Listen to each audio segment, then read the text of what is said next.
بسم الله الرحمن الرحيم الحمد لله الذي بنعمته تتم الصالحات الحمد لله الذي هدانا لهذا وما كنا لنهتدي لولا أن هدانا الله اللهم صل وسلم وبارك على سيدنا محمد وعلى آله وصحبه أجمعين السلام عليكم ورحمة الله. Commençons par remercier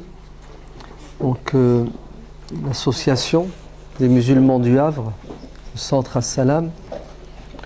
Remercier les membres de son conseil d'administration, en particulier Candice et Mehdi, qui ont organisé cet après-midi.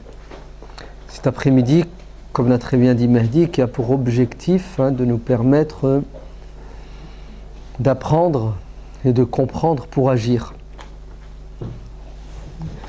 L'imam al-Bukhari, radiallahu anhu, dans son Sahih, fait un chapitre qu'il intitule Savoir avant d'agir. Al-ilmu qabla al-amali.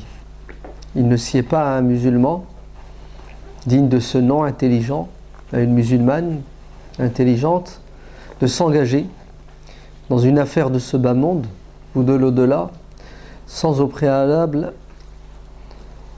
avoir consulté Dieu et son prophète et avoir appris, compris pourquoi et comment ils doivent agir. Parce que nous sommes responsables et on sera questionné sur nos intentions et sur nos actions. Et d'ailleurs, les actes ne valent que par les intentions. Donc merci, que Dieu les bénisse. Au lieu de faire la grasse matinée, ils se sont réveillés tôt pour vous préparer cette salle. Merci à la sœur aussi qui l'a bien décorée. Est-ce que vous avez lu ce qui est affiché sur les murs? Non? Alors lisons ensemble. Une fois, Aïcha radiallahu anha demanda au prophète sallallahu alayhi wa sallam, comment est ton amour pour moi? Il lui répondit, comme le nœud de la corde, voulant aussi dire qu'il était sûr et fort. Et je t'aime à la folie. N'est-ce pas? À maintes reprises ensuite, elle lui demanda comment était le nœud. Il lui répondait, toujours le même. Je t'aime toujours autant. De ce côté, la femme cherche l'homme complet, l'homme cherche la femme complète, mais ils oublient que Dieu les a créés pour qu'ils se complètent. L'exemple d'un couple qui s'aime est comme la main et l'œil. Lorsque la main se blesse, l'œil se met à pleurer. Lorsque l'œil pleure, la main essuie ses larmes. Dixit, un homme sage ou une femme sage. Poète surtout. C'est magnifique, c'est beau, non? Mais de ce côté, c'est encore plus beau. Puisque là, on est sûr que c'est le prophète sallallahu alayhi wa sallam qui a dit cela. Et vous avez vu l'impact de ce qu'il a dit sur sa femme? Très bien. Donc, merci à tous ceux qui ont organisé cet après-midi. Merci à vous aussi d'être présents. Je dirais, tant mieux pour vous. Et tant pis pour ceux qui un jour voudront se marier, qui ne participeront pas à une formation. Le gros problème des gens, c'est qu'ils agissent, ils font des bêtises, après ils regrettent. Ah, si seulement j'avais su. La loi, nul n'est censé l'ignorer. Vous entendez? Le propre de l'homme, c'est qu'il est capable d'apprendre et de tirer des leçons des expériences des autres. Malheur à l'ignorant et malheur à celui qui ne tire pas des leçons de ce qui arrive aux autres. Très bien. J'avais le choix entre venir avec des documents bien faits et puis vous faire une dissertation comme à l'accoutumée, malheureusement. Grand A, petit 1 revenait à la ligne, grand B, puis de la théorie, de la théorie, de la théorie, beaucoup d'utopie,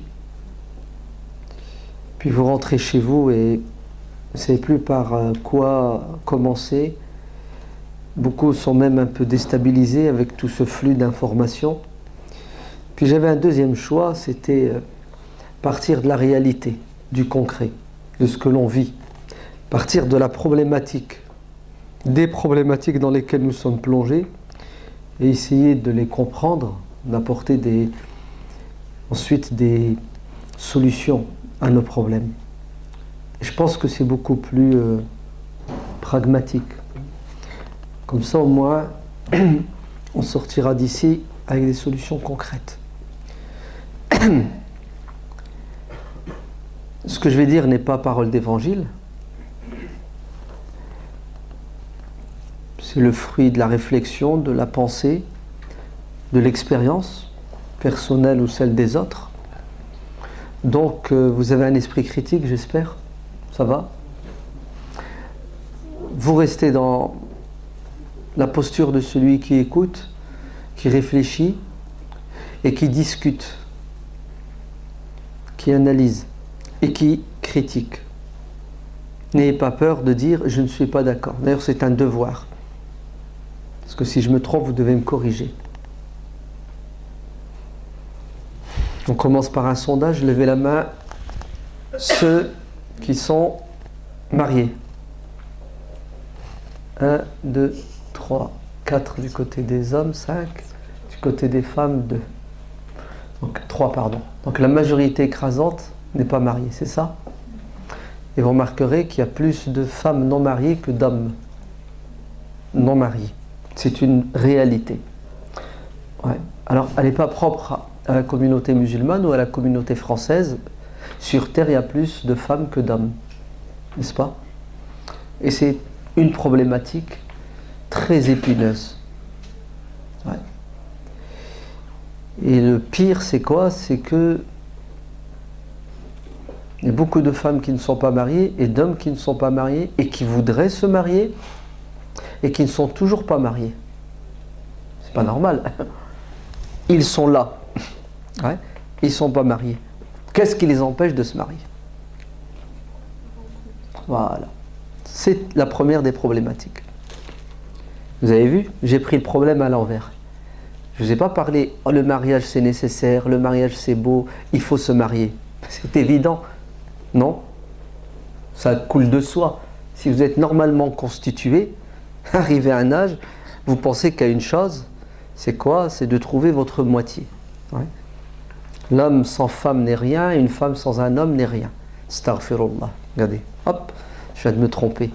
Il y a des hommes qui vivent très bien sans femme, et il y a des femmes qui vivent très bien sans homme. Vous êtes bien d'accord que c'est l'exception.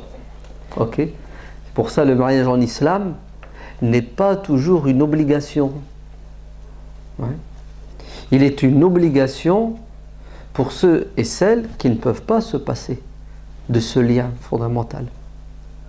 Mais il y a certains qui n'en voient pas l'utilité, voire même, pour certains, même s'ils ont l'envie, le besoin, ils font un choix parce qu'ils ont des priorités. Ils ont d'autres dossiers plus importants, d'autres soucis.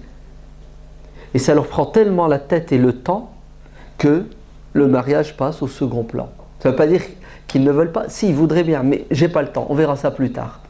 C'est une sélection. Hein? Tu veux te marier? Oui, je veux, mais j'ai mes études en ce moment. Ne me prenez pas la tête, on verra plus tard. Tu veux te marier? Oui, mais j'ai d'abord un projet à réaliser, je veux créer mon entreprise. Non, tu veux te marier? Oui, je veux bien, mais j'ai ma mère avec moi, je m'occupe de ma mère. Il y a beaucoup de femmes qui sont comme ça. Elles sont tellement bonnes, tellement généreuses, qu'elles se sacrifient pour leurs parents. Ouais. Elles sont au chevet de leur maman ou de leur papa, et puis elles oublient de se marier. Non, elles n'oublient pas. Ouais. Elles versent des larmes de temps en temps parce qu'elles ont ce besoin de se marier, d'enfanter, mais l'intelligence hors pair qu'elles ont les pousse à faire un choix. Si je me marie, ça sera aux dépens de ma mère, hein, de mes parents dont je dois prendre soin. C'est un dilemme, hein, c'est un gros problème dans notre communauté. Et elle a 40 ans, elle n'est pas mariée parce qu'elle s'occupe de sa mère. Sa mère décède, Allah yarhamha. Là, elle s'est libérée. Astaghfirullah. Elle n'était pas en prison. Elle a assumé son devoir. Et maintenant, elle veut passer une autre étape de sa vie. Et c'est trop tard.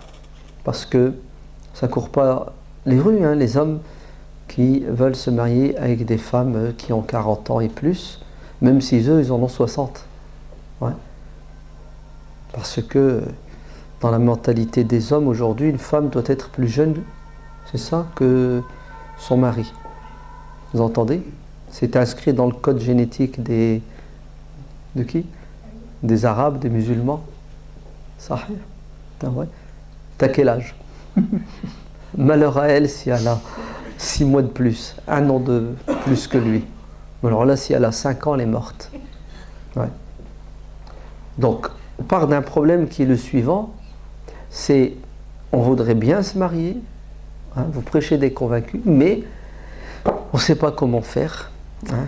Il y a entre ce souhait et sa réalisation un mur. D'accord? C'est bon, on commence par cette problématique, c'est la plus importante. Très bien. Normalement, et ça, je ne le dis pas pour vous aujourd'hui en tant qu'adulte, mais je vous le dis en tant que futur papa, future maman, ou pour ceux qui le sont déjà. Normalement, les parents doivent assumer leurs responsabilités jusqu'au bout.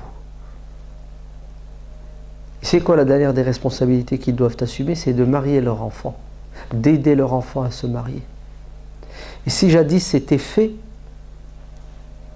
comme ils pouvaient, comme ils savaient, hein, nos parents, avant, il y a très longtemps, il y a 50 ans, ils mariaient leurs gosses, à leur manière, hein, vous savez comment. Ouais. Aujourd'hui, ils sont passés d'un extrême à l'autre. Vous savez ce qu'ils disent?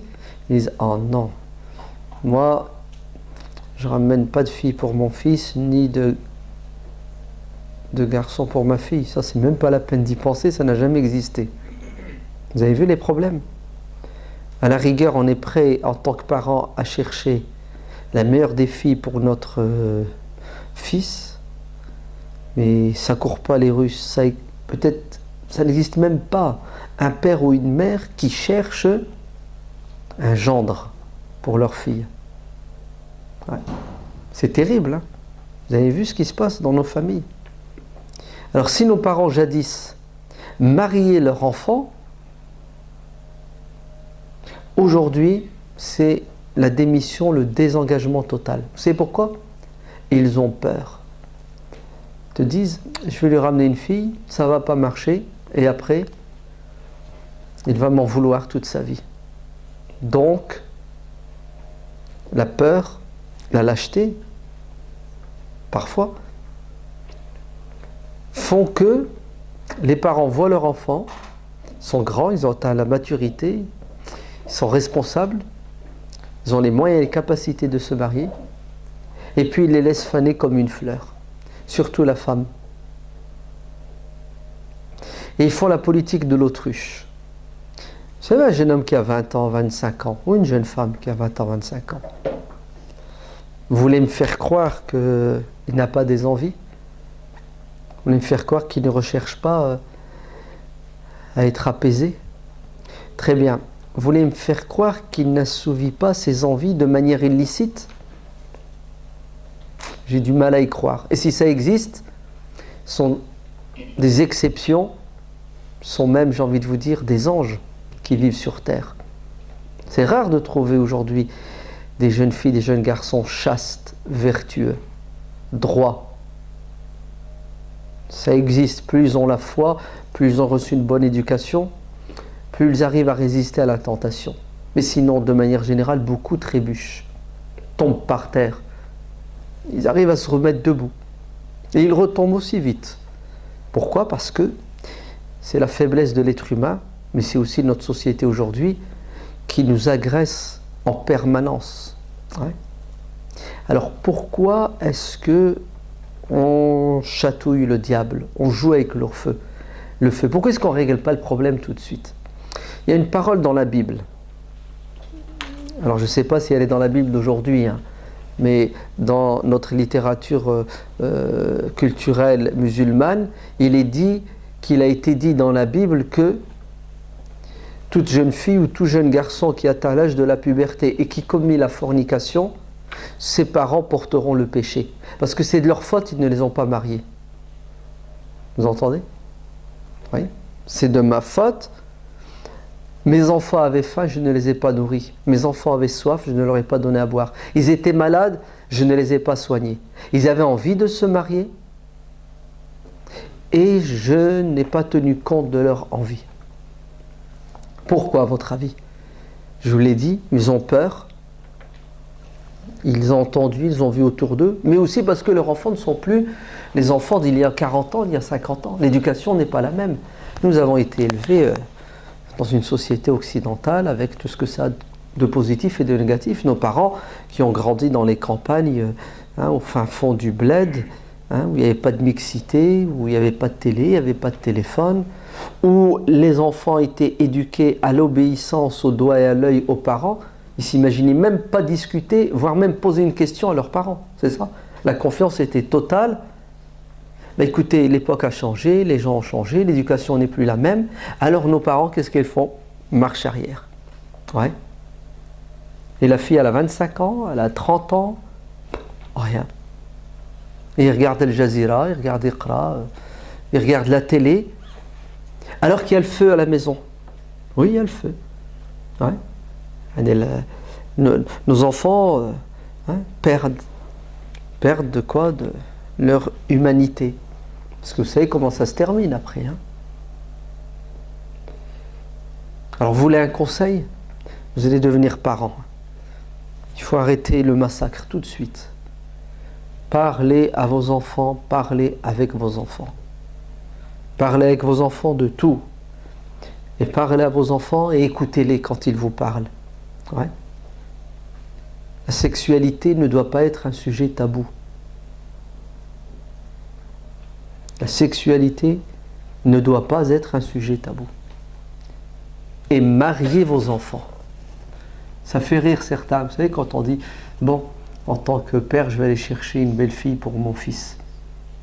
Ben, tu me prends pour qui? C'est à moi de la trouver, c'est à moi de la chercher. Ouais. Je vais marier ma fille, je vais lui chercher un homme.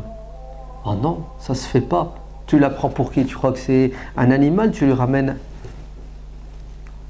Vous avez vu comment on passe d'un extrême à l'autre.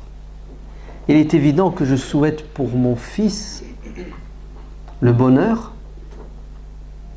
Et pour qu'il réalise ce bonheur, il lui faut la meilleure des épouses. Donc vous imaginez, moi en tant que père, ramener à mon fils et lui faire une proposition qui va créer son malheur. C'est pas possible. Ça n'a pas de sens. Ouais. Je vais tout faire pour que mon fils soit heureux, donc je vais tout faire pour qu'il ait la meilleure des épouses. Et je vais lui faire la proposition. Et il accepte, tant mieux pour lui, c'est lui qui est gagnant. Et par ricochet, je le suis aussi. Son bonheur fait le mien. Et le bonheur de cette fille sera mon bonheur. C'est beau, c'est nickel. Non, vous ne trouvez pas? Même chose pour ma fille. Je vais chercher pour ma fille le meilleur des maris. Ça ne se fait pas, attention. Hein. Mais il faut que ça se fasse. Il faut arrêter là, les blocages culturels, les bêtises et les idioties. Et alors, c'est le meilleur des cadeaux que je puisse faire à ma fille. C'est lui ramener le meilleur des maris. Vous entendez? Donc, pensez, réfléchissez comme ça on arrêtera l'hémorragie dans 20 ans. Le problème là qu'on rencontre aujourd'hui, il est dû au fait que nos parents n'ont pas pris conscience, en temps et en heure. Nos imams, il y a 20 ans, il y a 30 ans, n'osaient pas dire ce que je suis en train de vous dire à vos parents dans les mosquées, le jour du vendredi ou dans les conférences. Et aujourd'hui, on est là, face à quoi? Une problématique, on a du mal à trouver la solution. Très bien. Mettons nos parents de côté, on n'est pas encore parents ou nos enfants ne sont pas en âge de se marier. Allons-y. Pourquoi les frères ne cherchent plus à marier leurs sœurs? Eh oui. Parce qu'on nous a dit, les familles de culture musulmane, africaine, maghrébine, turque, etc., Il y a du machisme, le grand frère, hein, il a tous les droits, il domine, etc. Ce qui n'est pas faux, hein. Ok. Mais aujourd'hui, qu'est-ce que nous faisons? On ignore nos sœurs. On les ignore. Si avant on était dans un extrême, on les maintenait, on les mettait sous tutelle dans tous les sens du terme. Aujourd'hui, tu es libre, tu fais ce que tu veux. Et en vérité, on est devenu égoïste. Le mec il s'est marié, le mec il a des enfants, sa sœur elle est là, elle a 20 ans, 25 ans, 30 ans, et il dort bien, il mange bien, il n'y a pas de souci, tout va bien. Pourquoi? Parce qu'il est égoïste. Ou tout simplement, il est comme son père et sa mère. Oh non, moi je ne la marie pas. Imagine-toi si je propose à ma sœur et ça ne marche pas, ça va me retomber dessus. Toujours l'égoïsme. Ce n'est pas le bonheur de ta sœur qui t'intéresse. Si tu as peur de quoi? Que tu sois malheureux. Et on ne prend pas de risques en fait. Si, on est prêt à prendre des risques, mais pour nous. Bon, je tourne autour du pot. Nous sommes des égoïstes. Attention, j'ai un ami, mon meilleur ami d'enfance. Vous entendez? Et c'est encore mon ami aujourd'hui. Et il est magnifique, il est extraordinaire. Et ça ne me passe même pas par la tête de le transformer en beau-frère. C'est grave quand même. Hein? Et tu rentres tous les jours chez toi et tu dis à ta soeur, j'ai faim, elle te pose à manger. S'il te plaît, tu peux repasser ma chemise. Et toi, tu ne penses même pas à elle, mskina, elle souffre. Ouais. Alors les garçons, vous dites quoi? Pourquoi vous ne mariez pas vos sœurs? Pourquoi vous ne cherchez pas à marier vos sœurs? Pourquoi vous n'aidez pas vos sœurs à se marier? Vous n'en parlez pas? Très bien. Vous êtes muets. Mais vous n'êtes pas sûr. Vous n'entendez pas les cris. Vous n'entendez pas les appels au secours. Alors là, allez vite vous soigner. Une femme ne rêve et ne pense qu'à une chose. C'est fonder un foyer. C'est avoir un homme qui la protège, qui la chérit, qui l'aime, avec qui elle va faire des enfants. Elle pense à donner la vie. Et toi, elle est là, tu t'en fiches. Elle ne t'interpelle même pas. Tu crois que c'est un objet. Alors, j'insiste sur le fait que les frères n'assument pas, ouais, parce que c'est dans la nature de la femme, c'est la pudeur, la retenue. Ouais. Et ça leur joue des mauvais tours. Puisque elles restent là et elles attendent et les années passent. Les hommes sont un peu plus entreprenants dans le domaine. Ouais. Ils sortent, font la chasse à courre. Ouais. C'est la vérité. Ouais. Les femmes ont reçu une éducation de pudeur et de retenue. Donc, vite, bougez-vous. Parce que si vous ne bougez pas, vous savez ce qui va vous arriver? Écoutez bien les hommes, écoutez bien les frères. Ouais. Vous allez perdre vos sœurs. Ouais. Vous allez gâcher leur vie. Vous allez participer à leur malheur. De deux manières. Il va se retrouver seul, mskina, sans moitié, sans enfant, sans foyer. Mais le pire, vous savez c'est quoi encore? Et je ne sais même pas si c'est le pire, que Dieu me pardonne. Oui, aujourd'hui avec Internet, avec le téléphone, avec notre présence dans la société, au travail, etc., il y a des chasseurs de primes. Ouais. Et un jour ou l'autre, ta sœur, elle va tomber entre les mains d'un criminel qui va profiter d'elle. Ouais. Qui va abuser d'elle. Et Mskina, elle va y croire. Elle a besoin d'y croire. Et c'est ce qui se passe aujourd'hui. Regardez le nombre de musulmanes aujourd'hui qui se marient avec des pseudo-convertis.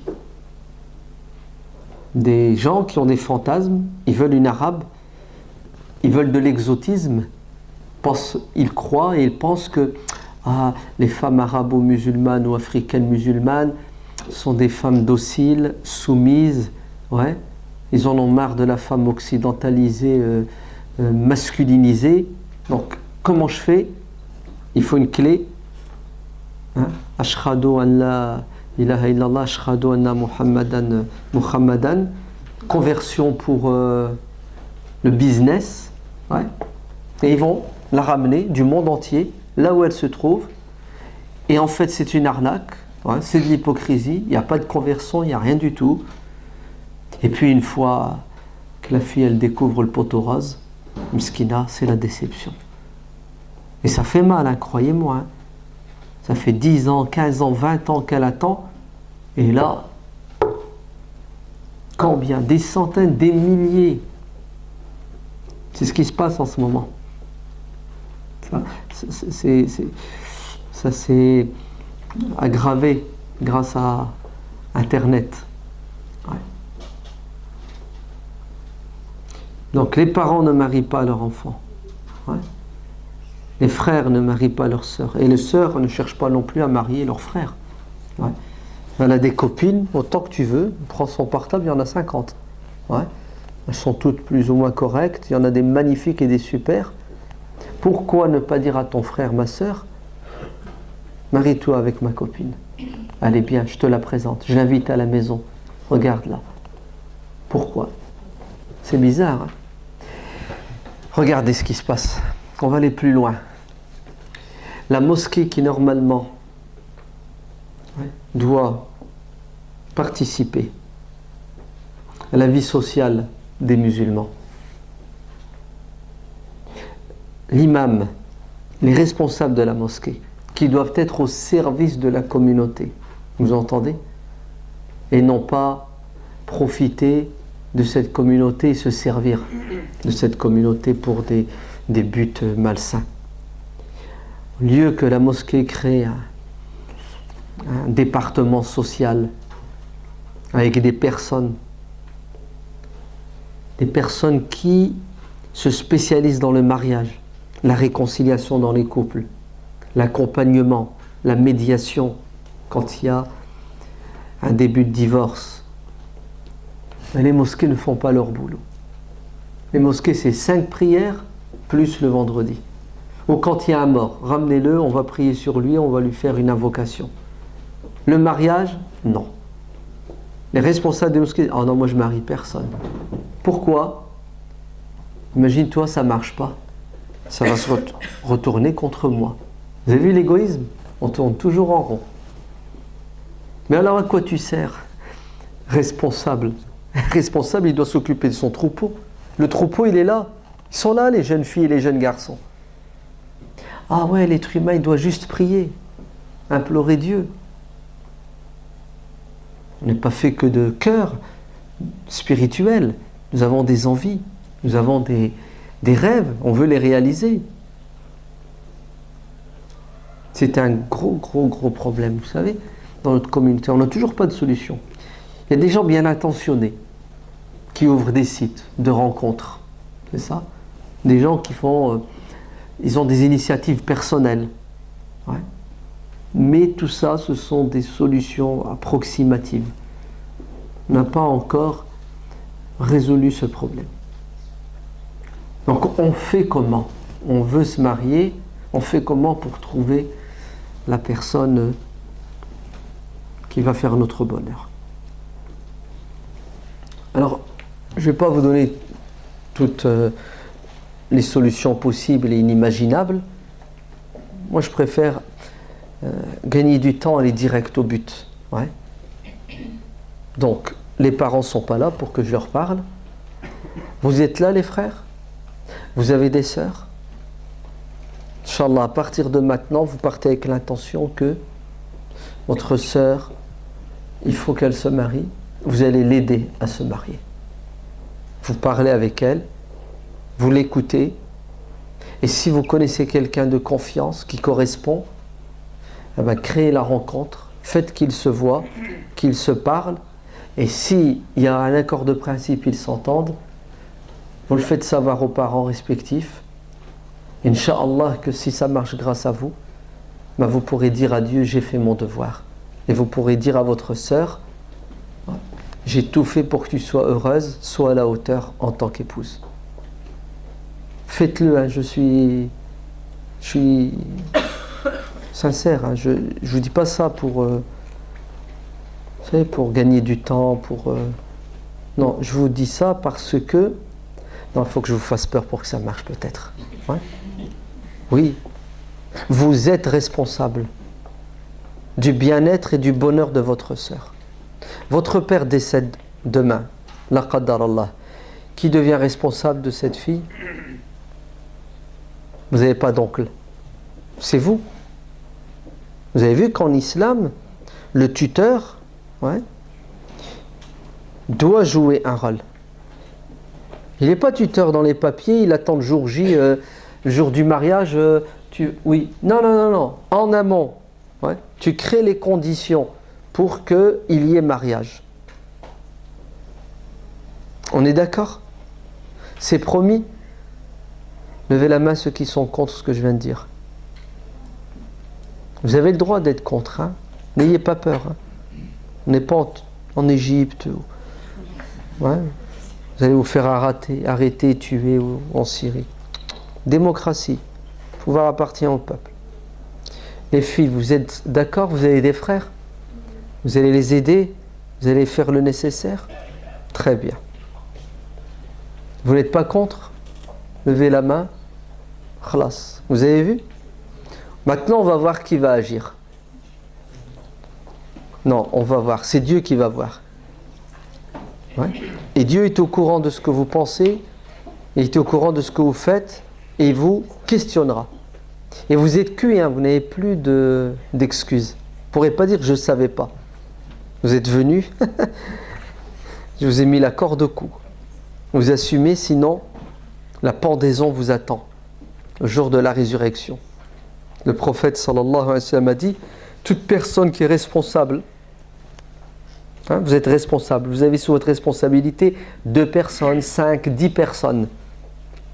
Le jour de la résurrection, ces personnes qui étaient sous votre responsabilité, vous savez ce qu'elles feront? Elles vous étrangleront. Elles vous traîneront devant la justice divine. Et si vous avez assumé, elles vous libéreront. Et vous pourrez aller au paradis avec le sourire et avec elles. Mais si jamais vous n'avez pas assumé, ce sont ces personnes qui vont vous condamner. Et Dieu va vous condamner et vous serez jetés en enfer la tête la première. Vous avez vu? Vos frères et vos sœurs, vos enfants, vos parents, vos proches peuvent devenir vos ennemis. Peuvent devenir vos ennemis. يوم يفر المرء من أخيه وأمه وأبيه وصاحبته وبنيه. Vous vous rendez compte, le jour où l'homme fuira à la vue de son père, de son frère, de sa mère, de sa femme, de ses enfants. Pourquoi est-ce que tu fuis le jour de la résurrection? Lorsque tu les aperçois, parce que tu sais très bien que tu n'as pas sur terre assumé ta responsabilité, donc tu ne veux pas être arrêté et te retrouver au tribunal. Donc tu essaies de quoi? De taper l'esquive. Tapez l'esquive maintenant et vous allez voir là-haut. Khudouhu farulluh. Attrapez-le. Dieu dira aux anges. Il veut se sauver, attrapez-le. Et les anges l'attrapent. Et vous savez ce qu'ils font? Ils le saucissonnent. Ils prennent des chaînes et ils l'enchaînent. Et une fois qu'il est bien enchaîné, thumma al-jahima salluh. Jetez-le dans le feu. Vous vous rendez compte? Arrêtez, attachez-le. Fi silsilatin zar'uha sab'ina dira'an, une chaîne de 70 coudées. Il ne peut plus se débattre, il ne peut plus s'échapper. Et on le jette comme ça dans l'enfer. Et lui-même, il devient le combustible de l'enfer. Ça va? Vous avez compris maintenant? Et il ne faut pas rester les bras croisés. Parce que c'est grave. Ouais. Imaginez-vous, la qaddar Allah, que Dieu nous préserve. Votre sœur, elle va chez le médecin lui dit, écoutez, vous avez un gros problème, vous avez un cancer du sang, ça s'appelle leucémie. Ouais. C'est radical, le cancer du sang, c'est ça? Si, il y a possibilité de soigner, il faut faire une greffe. Ouais. greffe de la moelle épinière. Mais il faut que quelqu'un soit prêt à faire un geste. Et généralement, il faut que ça soit quelqu'un de proche, ton frère. Oui, c'est toi qui es compatible. Allez, vas-y, t'acceptes ou t'acceptes pas? Ça fait mal, hein, mais ça passe, c'est pas la fin du monde. Mais elle, tu la sauves. Tu donnes ou tu donnes pas? Tu donnes sans discuter, sans parler. Sinon, tu es un criminel. Ben, écoutez ce que je vais vous dire. Nos sœurs attendent un geste de notre part pour leur donner la vie. Vous entendez, la vie, la vie. Pas du sang, de la moelle épinière, un rein. Plus important, mieux que tout cela. Parce que je vais vous dire quelque chose de terrible maintenant. Pour une femme, il vaut mieux mourir. Écoutez, hein, pour une femme, il vaut mieux mourir que de souffrir toute sa vie. Pourquoi? Parce qu'elle est privée de l'essentiel. Vous savez ce qui donne du goût à la vie? C'est une chose, l'amour. Imagine-toi, toute ta vie, tu n'as pas d'amour. Tu deviens fou, tu pètes les plombs. Sauf si tu as une foi du tonnerre, une force de caractère, et tu arrives à combler ce vide grâce à des personnes agréables avec qui tu as des contacts et des relations. La solitude, c'est la pire des choses, vous entendez? D'ailleurs, quand on veut punir quelqu'un, on le met en prison, on l'isole. Et en prison, quand un nouveau, on veut le punir une deuxième fois, on le met au mitard, dans le trou, tout seul, personne à qui parler. Tu rumines, tu deviens fou. Vous entendez? C'est limite suicide. Allez au travail. Les frères marient les sœurs. Les frères aident leurs sœurs à se marier. Les sœurs aident leurs frères à se marier. Toute personne musulmane qui veut plaire à Dieu doit faire le bien. Et le prophète sallallahu alayhi wa sallam a dit: verser de l'eau dans un verre et l'offrir à quelqu'un, c'est une aumône, une sadaqa. Sourire à quelqu'un, c'est une aumône. Très bien. Permettre à quelqu'un, donner à quelqu'un les moyens de sourire, c'est-à-dire redonner le goût de la vie à quelqu'un qui est triste, qui souffre, c'est une aumône. Haya. Distribuez des aumônes. Faites plaisir, faites le bien. Et la meilleure façon de faire le bien à quelqu'un qui est dans le besoin de se marier, c'est de lui permettre, de lui donner les moyens de se marier. Vous vous rendez compte de ce mariage, qu'est-ce qui va naître? Une descendance, grâce à vous. Bon, j'ai trop parlé, ça suffit. Maintenant, vous allez passer à l'action, Inch'Allah, à partir de ce soir, à partir de demain. Et on se reverra. Hein. J'espère que vous serez là. Et je vais vous questionner, est-ce que vous avez fait quelque chose? Ou tout simplement, envoyez-moi un mail en disant: merci, grâce à ton discours, j'ai présenté quelqu'un à ma sœur et ils vont se marier. Grâce à ton rappel, tu m'as convaincu, j'ai fait le nécessaire, mon frère va se marier avec ma meilleure copine. Et là, je vais dormir tranquille en disant: alhamdulillah, j'ai pas perdu mon temps. D'accord? Quant aux responsables, Mehdi, Anwar, Candice et tous les autres, au travail, n'ayez pas peur, créez des rencontres, permettez aux jeunes de se côtoyer, de se voir dans un cadre bien défini. Et Inch'Allah que après ces rencontres, ça se termine par des mariages. C'est à votre honneur. C'est à votre honneur. Et expliquez-moi pourquoi le prophète sallallahu alayhi wa sallam n'a pas interdit la mixité. Au contraire, le prophète a encouragé la mixité. Pourquoi est-ce qu'il l'a encouragé? Parce qu'il sait très bien qu'elle est nécessaire pour que justement les hommes qui veulent se marier puissent voir les femmes afin qu'ils choisissent, et les femmes qui veulent se marier, qu'elles puissent voir les hommes. Sinon, expliquez-moi, pourquoi le prophète sallallahu alayhi wa sallam n'a pas condamné cette femme qui est entrée dans la mosquée alors qu'il est assis avec ses compagnons? Donc mixité, elle est entrée dans la mosquée, il y a des hommes. Et elle dit au messager de Dieu, je voudrais me marier. Pas mal, hein? Vous avez vu? Ces gens-là ont bien compris l'islam. Aujourd'hui, une femme fait ça. On rit, on la montre du doigt, elle passe dans le journal direct. Elle manque de pudeur, elle n'a pas honte, c'est une dévergondée. Alors que cette femme n'a fait que ce que Dieu a permis et autorisé. C'est le mal qu'on fait en cachette et qu'on ne divulgue pas. Le bien, fais-le en public. Il n'y a pas de honte à faire le bien. À ce que les gens te voient faire le bien. Prophète, je voudrais me marier avec toi. Le prophète lui dit, merci, mais moi je ne veux pas. C'est son droit quand même, non? De refuser. Oui, vous avez vu? Regardez comment ils étaient simples, ils n'étaient pas compliqués, ils étaient naturels, ils étaient francs, ils étaient directs. Pas d'hypocrisie. On ne tourne pas autour du pot.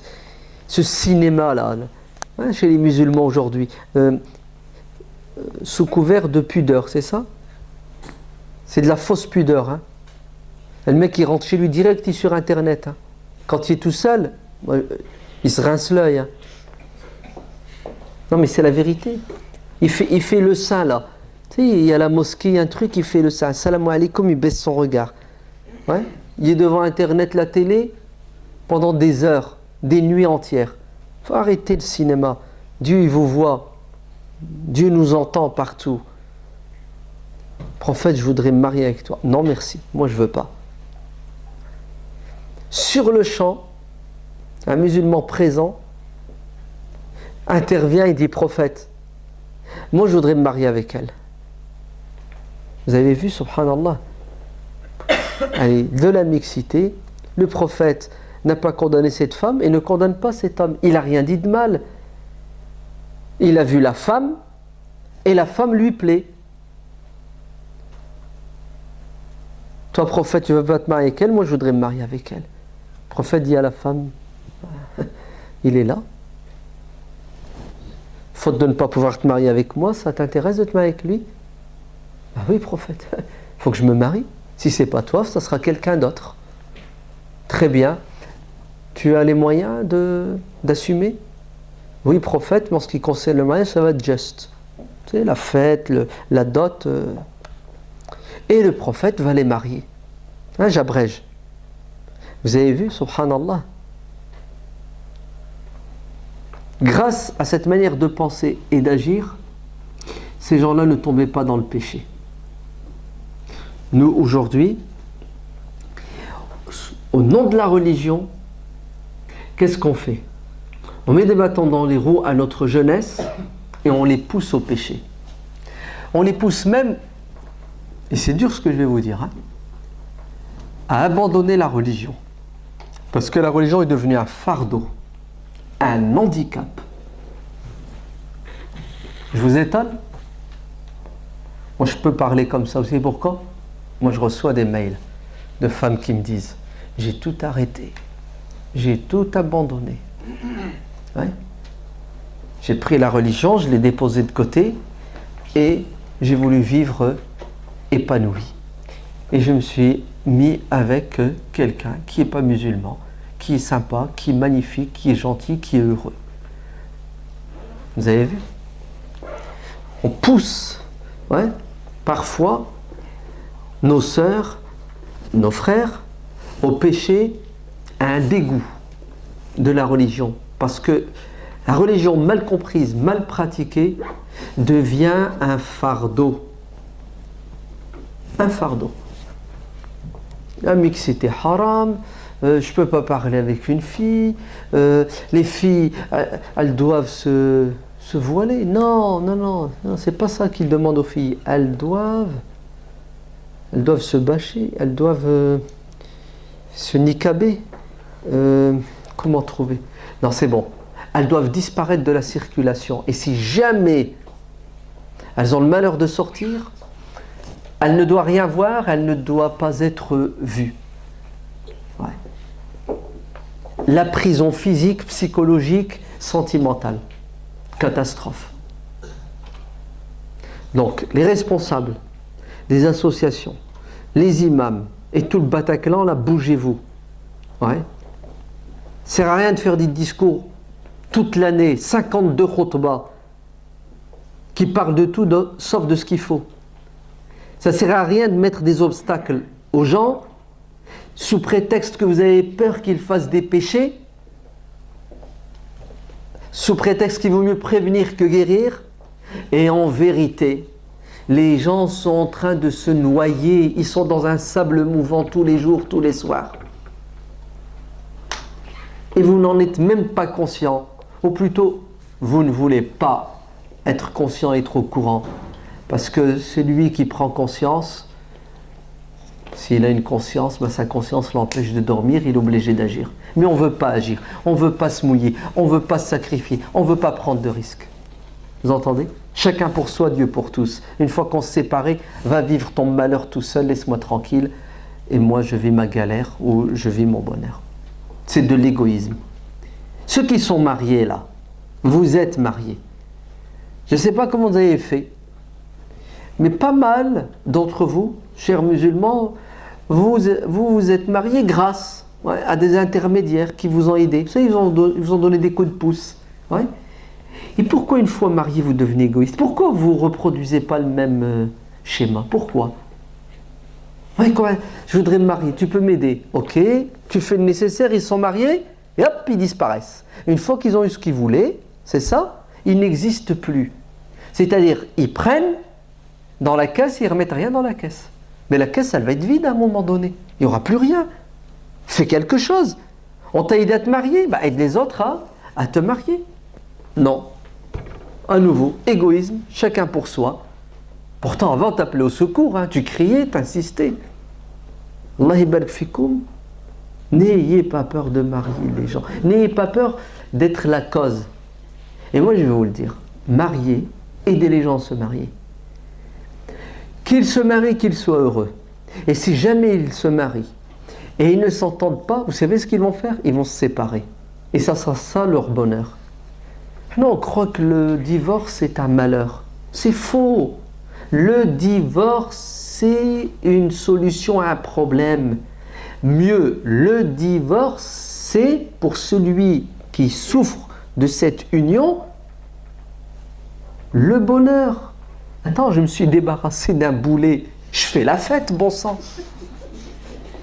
Wallah, nous, on a diabolisé le divorce.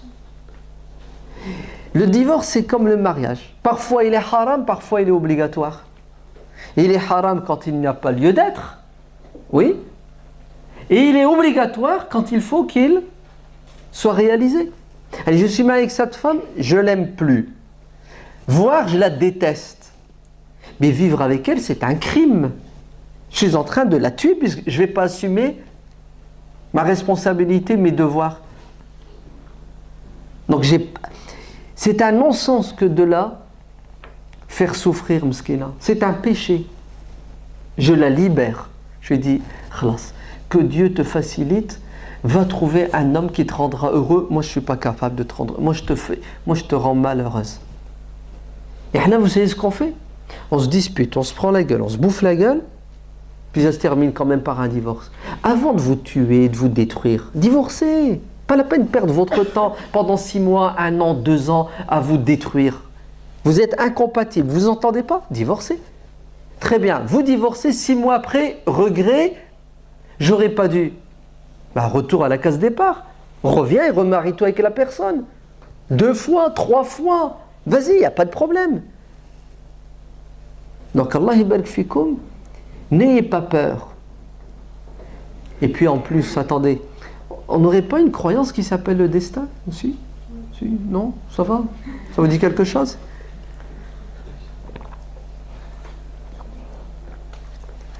Le destin, c'est quand ça nous arrange. Ouais. Qu'est-ce que dit le destin? Ben, je vais faire la rencontre ils vont se marier. Ils se sont mariés, oui ou non? Alors c'était maktoub ou c'était pas maktoub? Bah, heureusement quand même, ça serait grave que tu me dises non, non, non, c'est une arnaque, c'est à cause de toi qu'ils se sont mariés, t'as forcé la main à Dieu si bien qu'ils se sont mariés. Pff, n'importe quoi, quelle mécréance. Ils se sont mariés, bah, c'est tout, c'est la volonté de Dieu.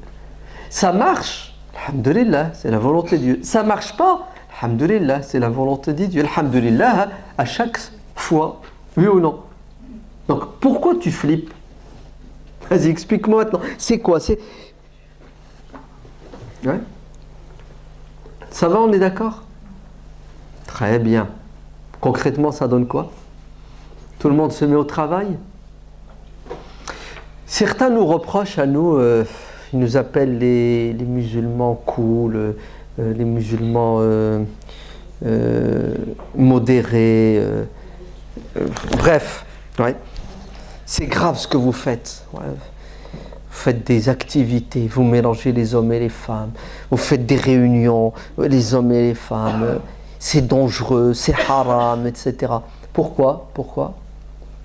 Ben, c'est dangereux. Imagine-toi, il vient à la réunion et puis il voit la fille elle le voit. Oui, et après? Et si elle lui plaît, il la drague oui, et après, vas-y, et après? Bah, vous avez vu? Vous avez vu comment on est, subhanallah? Oui, tu sais ce qui va se passer après? Bah, ils vont se marier, puis ils vont se découvrir, puis ils seront heureux, Inch'Allah, et s'ils ne sont pas heureux, ils divorcent.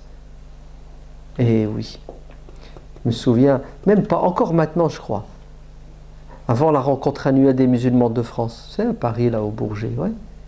Tout de suite sur Internet, ça y va, 15 jours, un mois avant. N'y allez pas. C'est les mises en garde. Du coup, mise en garde. N'allez pas au Bourget. C'est pourquoi? Parce que c'est un lieu de drague. Il y en a qui viennent au Bourget pour draguer. C'est-à-dire, il y a des mecs qui viennent au Bourget pour zioter les filles, pour les draguer, et il y a des filles qui viennent spécialement pour... Ouais. Oui, et alors? Et alors? Il fait comment le mec pour se marier? Si le Bourget, ou toute autre activité où il y a de mixité, ouais, n'aboutissait que sur un mariage chaque année, ou 10 ou 100, alhamdulillah, il faut être heureux et content. C'est magnifique, c'est super. Oui, mais c'est pas comme ça qu'il faut faire. Oui, ok, donne-moi la solution. Moi, j'attends que ça. Vas-y, donne-moi. Tiens, viens, Marie. Tiens, je t'envoie, moi. J'ai là 50 noms de filles qui veulent se marier. Vas-y, marie-les. Hein. Donc, très bien. Il faut qu'il y ait des rencontres. Il faut créer des rencontres. Ouais. Pour justement que on se voit, on s'échange. Et à partir de là, Inch'Allah, il y aura quoi? Il y aura quelque chose qui verra le jour. C'est le premier point. Si vous avez encore des remarques, si vous avez des remarques ou des critiques par rapport à ce point, vous prenez note. On aura, Inch'Allah, tout à l'heure 2 heures de débat ou 1h30 de débat. Le deuxième point, vous êtes prêts? C'est le choix même du conjoint. Comment il doit être? Ouais. Qu'est-ce que tu veux? Tu veux vivre ta vie avec qui?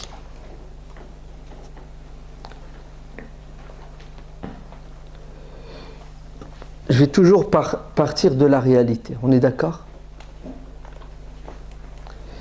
Il est indéniable, il est clair et évident qu'aujourd'hui, ce qui anime la personne quand elle veut se marier, ce qui la préoccupe en premier, la chose la plus importante, le critère numéro 1, c'est l'apparence. Ce que la personne dégage au niveau physique. Voilà, c'est les statistiques, c'est les sondages. Ouais. Tu demandes à un garçon, il faut qu'elle soit belle. Et belle, bon, c'est relatif, hein, la beauté. Quoique, la beauté, pour nous, ben, c'est ce qu'on nous a appris, c'est ce qu'on nous a dit, c'est ce qu'on a vu, c'est ce qu'on a entendu. Hein, on est le fruit de notre société, c'est ça. Je ne sais plus comment s'appelle cette tribu en Afrique. Les femmes mettent des colliers pour rallonger leur cou. Ils appellent les femmes au long cou. Ouais. Et plus le cou est long, plus la femme est belle, plus elle attire l'homme, et plus elle a de la valeur, cette femme. Vous entendez? Donc vous voyez que la beauté, ça dépend de quoi? Ça dépend du milieu où tu es né et de la culture et de ce qu'on t'a mis dans la tête. Donc nous, en tant qu'occidentaux, la belle femme, c'est celle qui correspond aux actrices de cinéma, c'est ça? Celle qui correspond aux présentatrices de télévision ou de toutes ces émissions, celle qui correspond aux mannequins, la publicité. Et c'est normal, vous entendez? C'est le bon sens, d'accord? C'est normal. Nous sommes le fruit de notre milieu, de notre éducation sociale. Est-ce que c'est un mal en soi? Non, c'est pas un mal en soi. Ça devient un mal quand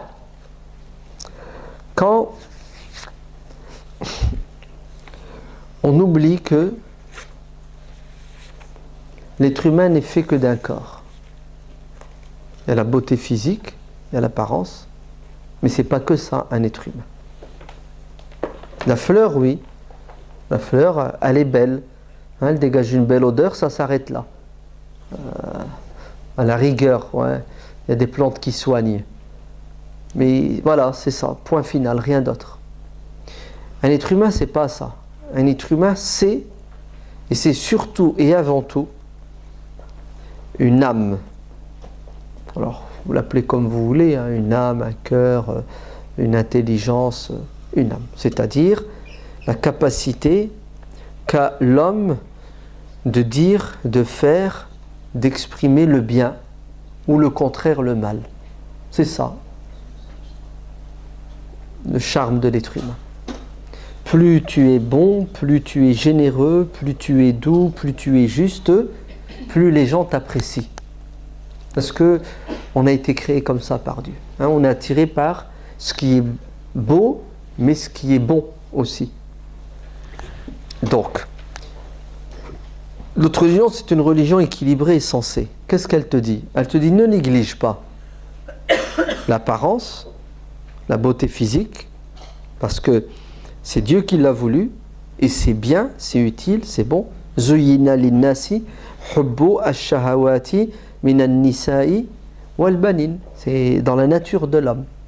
Dieu a fait la femme belle pour qu'elle plaise à l'homme, l'homme beau pour qu'il plaise à la femme, pour qu'ils s'attirent mutuellement, pour qu'ils puissent s'aimer, donc se faire du bien, fonder une famille, donner la vie, etc., etc. C'est la volonté de Dieu. Mais Dieu nous a dit attention, il y a le physique, puis il y a l'intérieur. L'intérieur, c'est son âme, c'est sa manière de penser, c'est son éducation, son comportement. Alors créez l'équilibre, vous entendez? Essayez de trouver une femme qui est à la fois belle en apparence et belle à l'intérieur. Non, c'est pas essayer. Non, vous devez. Vous devez, c'est logique, c'est normal. Sinon, vous n'avez pas compris ce que c'est qu'un être humain. Pourquoi est-ce que nous donnons priorité aux apparences, aux dépens des vérités, des réalités intrinsèques de la personne? C'est là où le bas blesse. C'est là l'erreur que nous commettons. Personne, c'est bon, elle est belle, elle me plaît, je me marie avec elle. Le reste, c'est secondaire. Regardez ce que disent certains frères. Vous savez ce qu'ils disent? Ils disent, je voudrais me marier avec une fille, elle me plaît, mais c'est pas ça, au niveau de son éducation, au niveau de sa religion. Mais c'est rien, une fois que mariée, je vais la changer, ensemble elle va évoluer. Beaucoup se sont fait avoir. Non, ils se sont mentis. Vous entendez? Après 1 an, 2 ans de mariage, le frère pleure. Attends, c'était Miss Le Havre avant. Maintenant, c'est une sorcière? Non, en vérité, c'était plus fort que lui. L'attirance physique l'a aveuglé. Après, il paie la facture. Vous n'avez que ce que vous méritez. Et c'est réciproque chez les femmes. Ah oui, les critères. 1m80, pas en dessous. Ouais. Il doit être beau. Comme ça, description. Ok, je ne suis pas contre. Et pourquoi? Pourquoi est-ce que tu ne cherches pas l'autre pendant de la personne? Vous voulez un conseil? Écoutez bien. Ça va être dur, Ne vous laissez pas impressionner par les apparences, car l'habit ne fait pas l'imam. L'habit ne fait pas le musulman ni la musulmane. Alors ça va être dur, Ah oui. Comment faire pour ne pas justement tomber dans ce piège? Vous savez comment? Vous devez d'abord changer vous-même. Vous devez remettre en question votre manière de voir le monde, l'autre. Vous devez voir les gens à travers le prisme divin. C'est-à-dire, regardez ce qu'Allah dit des êtres humains. Dieu vous dit une bonne épouse. Ouais, une bonne épouse. Regardez, critère. Lorsque tu la vois, tu es content, elle te plaît. Vous avez vu comment Dieu n'exclut pas cette facette? 2. Regardez.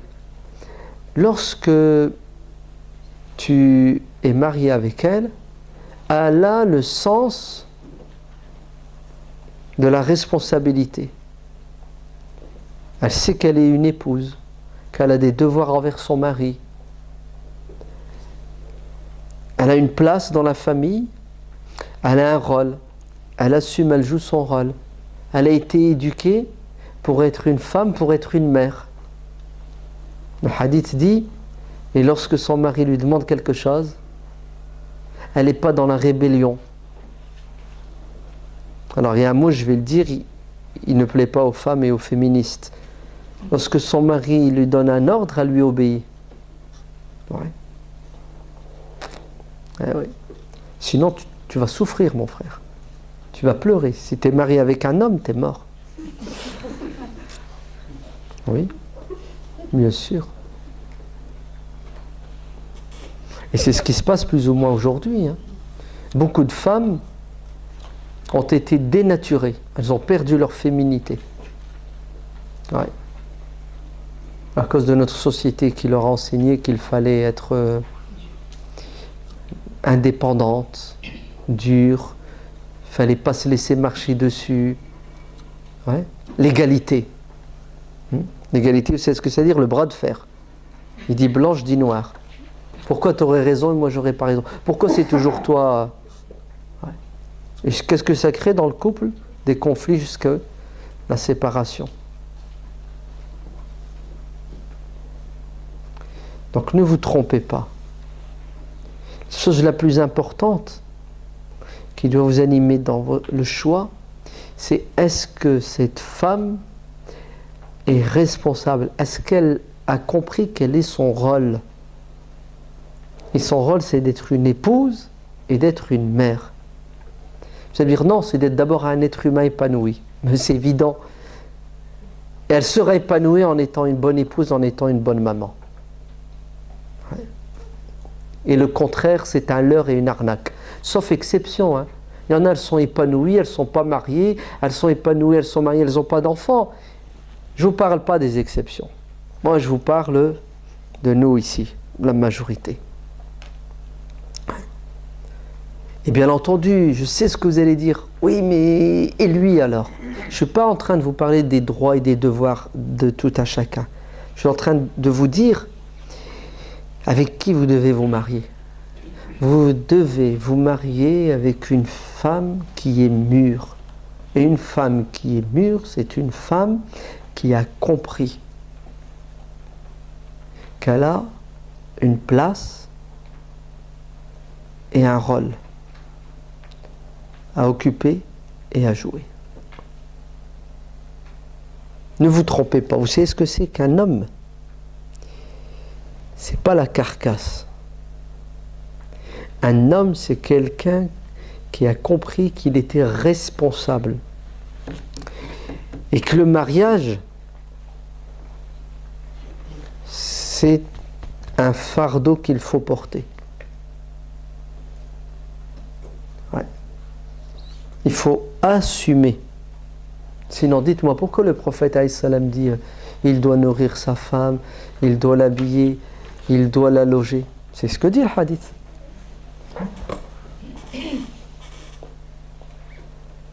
Le mec irresponsable, il a 25 ans, il est toujours chez maman, il ne travaille pas, il ne cherche pas à travailler.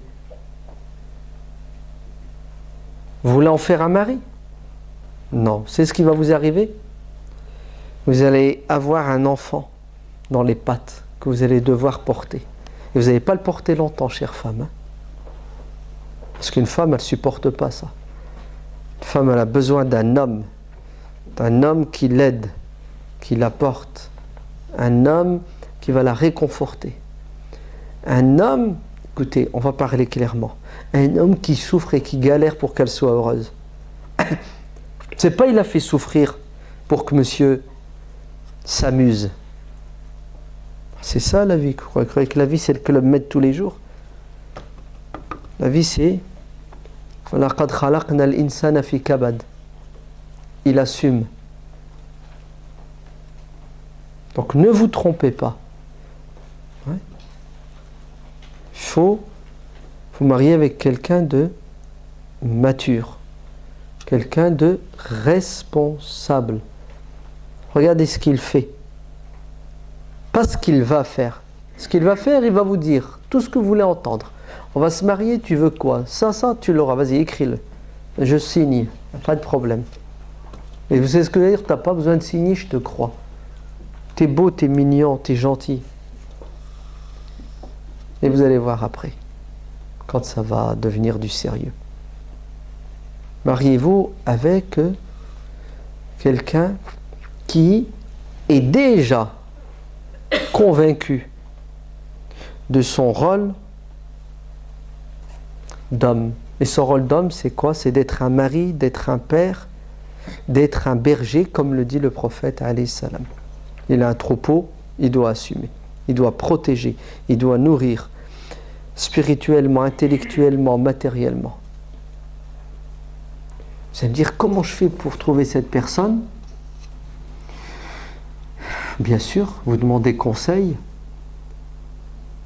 mais vous allez découvrir cette personne là où elle vit, c'est-à-dire dans la famille. C'est pour ça l'islam nous dit que la présence, l'implication de la famille est nécessaire dans le mariage.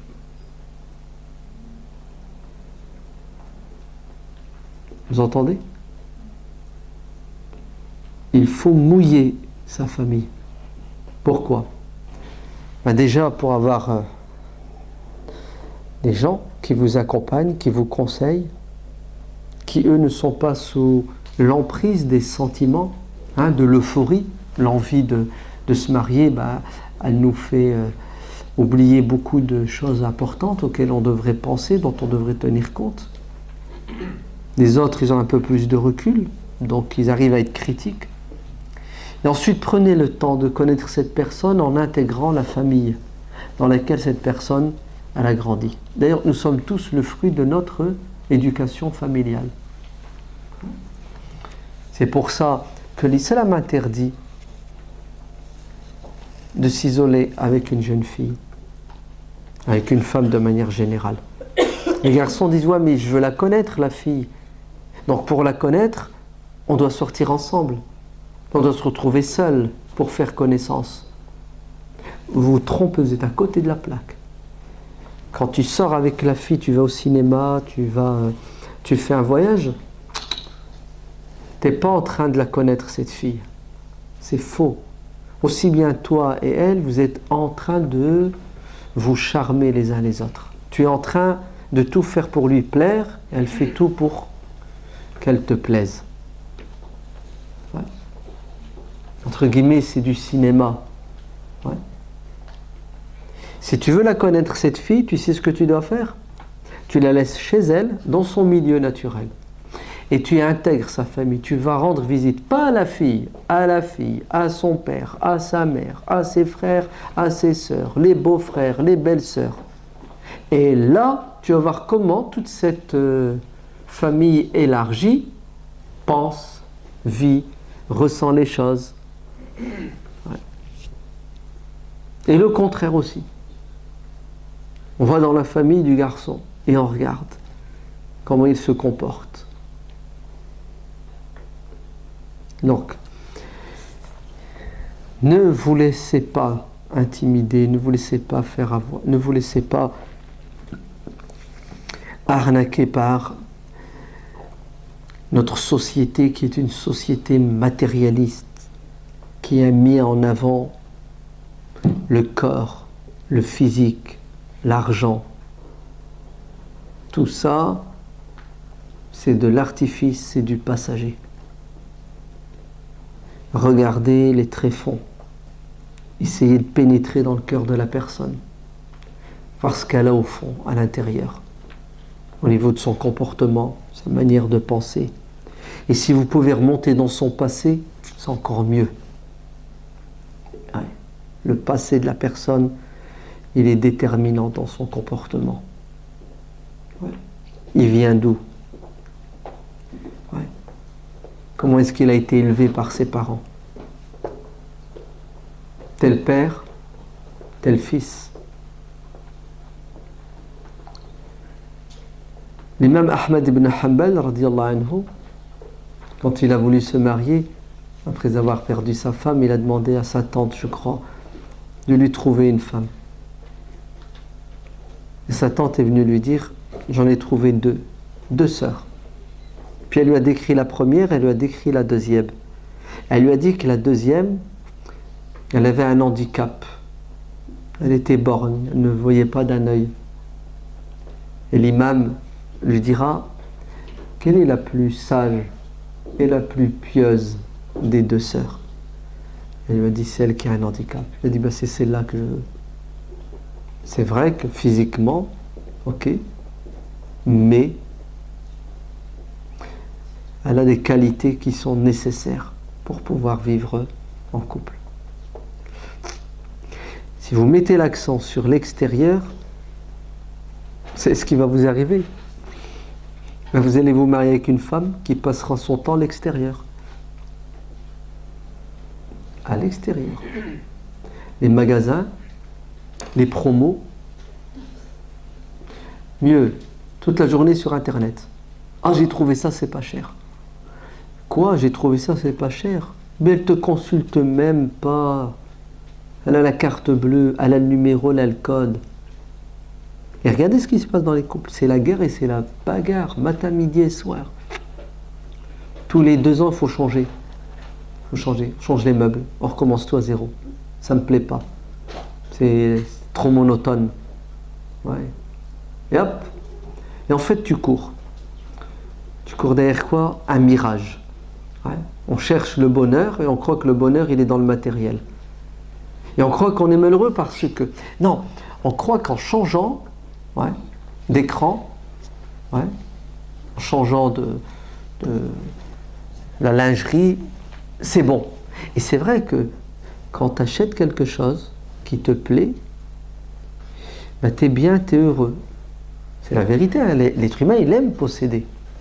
Ce qui est beau, quand tu le vois là-bas, tu es attiré. Une fois que tu l'as, tu possèdes, tu es heureux.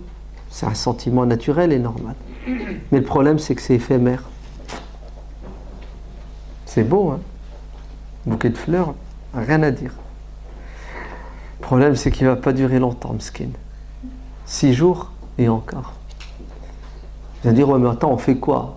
J'ai acheté des trucs en plastique à la place. C'est vrai que le plastique, c'est moins beau, c'est sûr, mais bon. Le plastique, c'est pour 50 ans. Non, je vais crever, il sera encore là, le plastique. Ouais. Bon. L'exemple n'est pas très beau, il n'est pas très bon. Mais je suis sûr d'une chose, vous savez quoi? C'est que celui qui recherche le bonheur uniquement dans le matériel, il va être malheureux le restant de ses jours. Parce que plus il a de matériel, plus il en veut, moins il sera heureux, parce que quand il n'a pas, il est privé, donc il est malheureux. C'est terrible, hein? On se tourne en rond. Si tu veux le bien-être, le repos, essaie d'atteindre un niveau d'intelligence et de spiritualité qui te permet d'être, c'est dur, c'est insensible. Insensible. Ça ne te fait rien du tout. Il y a la pub, n'importe quoi. Tu regardes un truc, non, tu regardes même pas, tu cherches même pas à regarder. Vous avez compris? Regardez, c'est la fin de l'année, là, ils sont en train de mettre partout des... Et la ville. Vous n'avez pas vu l'euphorie, là? On commence à s'exciter, là. Ouais. Oui. Regardez le mois de décembre, les dépenses. Vous n'avez pas vu? Les achats? Attendez, avant Noël, avant le 31. Et expliquez-moi pourquoi les gens, au mois de décembre, dépensent 2-3 fois plus qu'au mois d'octobre. C'est impressionnant. Vous savez pourquoi? Parce qu'on leur a fait de la pub, on les a excités, on leur a mis dans la tête que c'est la fête, il faut acheter, ok, et vas-y, tu vas voir la fête. La fête, c'est le 1er janvier quand tu te réveilles, et tu regardes moins 1000 euros, moins 2000 euros. Ne vous trompez pas. On n'est pas contre le bien-être, on n'est pas contre les belles choses qui existent sur Terre. Mais le couple sera stable si la priorité est donnée à l'essentiel. Et wallah, l'essentiel, il est dans ton cœur. Le prophète sallallahu alayhi wa sallam dit « Laysa al-ghina » la richesse, la meilleure des richesses, c'est pas le fait de posséder des biens matériels. La richesse, c'est le fait d'être riche du cœur, de l'esprit.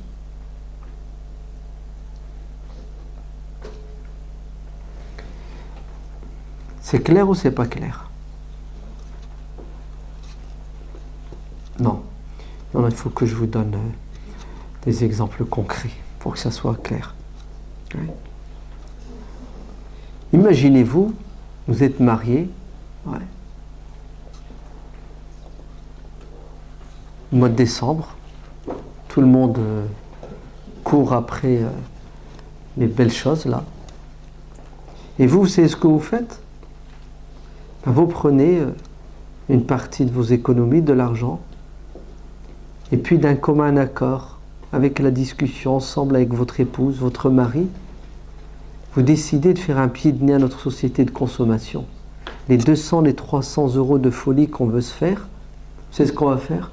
On va prendre un orphelin en charge. Ouais. Regardez, on va avoir une pensée pour ceux qui n'ont même pas à boire et à manger, qui sont à 10 000 kilomètres. Dites-moi, est-ce que vous croyez que Dieu ne va pas bénir ce couple? Vous avez un autre couple de musulmans, au même moment, ils sont à Auchan, au Carrefour, ouais, ça fait 2 heures qu'ils regardent la dunya, et parfois ils regardent des choses haram, ils achètent n'importe quoi. Wallah, ils ne sont pas les mêmes. Ce sont 2 couples différents, opposés. On est tombé dans un piège, le matérialisme à outrance. Et ça fout en l'air les couples. Combien de femmes se disputent avec leur mari? Vous savez pourquoi? Touche pas mon argent. C'est mon fric. C'est pas le tien. Vous vous rendez compte? Et ça s'appelle un couple, attention. Hein. Couple, entre toi et moi, il y a une frontière. La frontière, c'est pas faut pas que tu sois injuste envers moi, faut pas que tu me trompes. Non, non, non, non, non. La frontière, c'est le compte en banque. Si jamais tu empiètes sur mes euros, dispute. C'est impressionnant. Vous ne pouvez pas savoir comment l'argent, les biens matériels empêchent souvent l'équilibre, le bien-être et le bonheur. Alors que quand on est marié normalement, je sais pas, moi, il y a une fusion, non? Il n'y a pas une symbiose, il n'y a pas... c'est pas une seule personne. Tu as ton compte, j'ai mon compte. Ok? Tu touches pas, je touche pas. Chacun pour soi, Dieu pour tous. Vous avez vu comment le matérialisme poussé à outrance peut mener jusqu'à une scission dans le couple. Ouais. Et le mec qui vit avec une femme comme ça, vous savez ce qu'il se dit? Il dit c'est l'homme, je ne peux pas lui faire confiance. Je ne vaux même pas les 5000 euros qu'elle a sur son compte. Vous savez pourquoi elle fait ça, elle? Tu dis non, non, non, elle donne trop d'argent à sa mère, à son père. Ouais. Moi je fais attention, moi je vois loin. Ouais. Il donne de l'argent à son père, à sa mère. Il aide ses frères et ses sœurs. Mais tu devrais être contente. Tu devrais être heureuse. Tu as un mari généreux déjà. En plus, tu as un mari qui assume ses responsabilités vis-à-vis de ses parents. C'est le top. Considère que c'est une sadaqa. Et pourquoi tu te disputes avec lui pour 1000 euros, 2000 euros, 5000 euros, 10 000 euros? La paix avec ton mari n'a pas de prix. Mais quelqu'un qui est matérialiste, c'est comment il pense? Oh non, moi les 3000 euros, j'en ai besoin. On avait dit qu'on devait refaire la peinture de toute la maison. Maintenant c'est cuit, c'est mort, je ne peux plus. Vous avez vu? Elle est malheureuse parce qu'elle s'était mise dans la tête qu'elle devait changer, refaire la peinture. Donc comme la peinture, je ne peux plus la faire, je suis malheureuse. Vous avez vu le matérialisme? Ouais. Sinon, dites-moi, pourquoi Dieu dans le Coran, dans la sourate Al-Ahzab, il nous parle de cette dispute qui a eu lieu entre le prophète et ses épouses? Vous connaissez l'histoire? Vous ne connaissez pas. Les femmes du prophète, sallallahu alayhi wa sallam, voulaient changer la peinture de la maison, les meubles. Mais en fait, elles n'avaient ni peinture ni meubles. Elles, c'était vraiment strict minimum vital. Aïcha radiallahu anha dit parfois une lune, 2 lunes, 3 lunes, c'est-à-dire un mois et demi, et j'ai jamais fait cuire des aliments à la maison. C'est-à-dire, il n'y a rien à se mettre sous la dent. Pas de cuisine, parce que on n'a pas les moyens d'acheter même de la farine pour faire du pain. On lui dit, mais comment t'as fait alors pour rester vivante, toi et ton mari, le prophète, alayhi salam? Elle dit, on vivait d'eau et de dattes. Un mois et demi, hein, de l'eau et des dattes. Bon, ce sont des êtres humains. Un jour, les épouses du prophète, moment de faiblesse. Ouais. Prophète, on t'aime bien, mais il y a des limites. T'as pas vu la galère matérielle dans laquelle on est? Ouais. Non, c'est bon, on peut plus là. Allez, on veut ça, on veut ça, on veut ça. Elles ont fait la liste. Et croyez-moi, elle n'est pas exhaustive. Hein. Vous entendez, hein? Mais le prophète n'a pas les moyens. Et le prophète, il a des priorités. Et c'est parti loin, puisqu'elles vont faire pression sur lui, et à un moment donné, le prophète va s'éloigner de ses épouses. Il va les mettre en quarantaine, histoire qu'elles se remettent en question, qu'elles réfléchissent, et que lui aussi, il prenne des distances. Pourquoi? Pour réfléchir.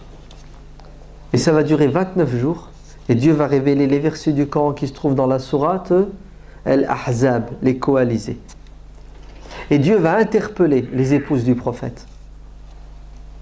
Ya nisa'a an-nabi, ô épouse du prophète. Et regardez le dilemme maintenant. Si vous voulez être bien avec Dieu et que Dieu soit bien avec vous, si vous voulez l'au-delà, être heureuse là-haut, et si vous voulez que le prophète reste votre mari et qu'il vous aime et que vous l'aimiez, alors ça a un prix. Vous savez lequel? Au niveau matériel, vous allez faire des sacrifices. Vous n'aurez pas tout ce que vous voulez. Ainsi, vous allez tout de suite faire un choix.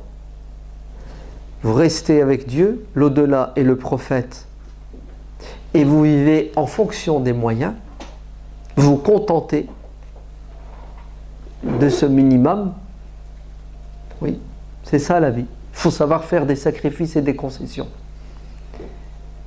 Et en échange, qu'est-ce que vous aurez?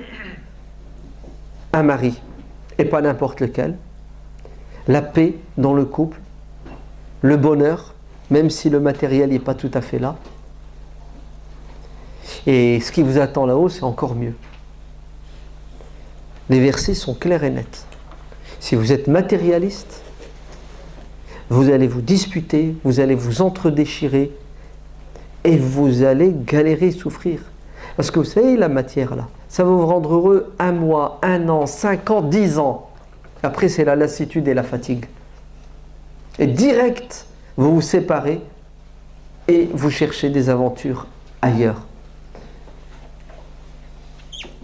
Les épouses du prophète, à votre avis, qu'est-ce qu'elles ont choisi? Le matérialisme ou le choix, il est vite fait. Dites-moi, à quoi elle sert cette histoire dans le Coran? Elle nous parle à nous. Donc attention, attention les hommes.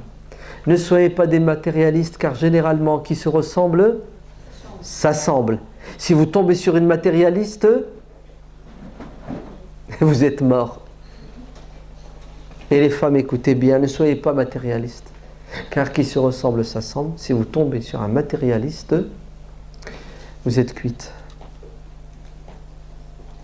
Il faut savoir vivre dans l'intelligence spirituelle. Ouais. Les vrais calculs, ce sont les calculs que l'on fait par rapport à l'au-delà, pas par rapport à la vie d'ici-bas uniquement. Vous entendez, les vrais calculs, c'est toujours par rapport à l'au-delà. Donc le premier point, le deuxième point, la pause. Hein. Ouais, il reste 4 minutes. Mais si je commence le 4e point, on est parti pour 15 minutes. Le 3e point, on est parti pour 15 minutes. Donc on va quand même faire la pause tout de suite. Pause prière pour ceux et celles qui veulent faire l'asr. Pause café aussi, c'est ça. Et puis on se revoit juste après, Inch'Allah, pour la suite.